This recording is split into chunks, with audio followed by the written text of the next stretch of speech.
The Dark Moment. Based on a far-off memory. When I was 6 years old, my best friend and I were in the old semi-haunted house I used to live in when I was a kid. The house used to be the very first gas station in a little town in the middle of nowhere. Today the town is much bigger, but back when that gas station was built there were hardly anyone out in those boonies.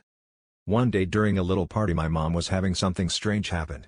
It's kinda hard to explain, but my friend and I experienced a terror lasting a minute or so that I still remember many, many years later.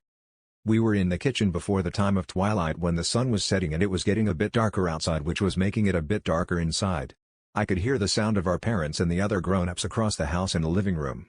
There were a couple white candles on the kitchen table that were giving off warm flickering orange light. We walked past the table, but when we got to the other side of the kitchen and looked back, the candles which were lit only seconds before were out and the house was suddenly much darker and eerily quiet. A chill ran down my spine as the atmosphere changed from warm and fuzzy to dark and haunting.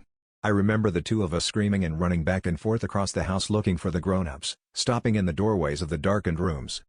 I remember a scary painting we froze in terror in front of, which I oddly have no other recollection of. The painting was a religious Christian scene, which is odd because my mom only hung Hinduism art. There was something off about that painting because my friend and I screamed even louder and turned to statues for a few seconds, not being able to take our eyes off the oil on canvas.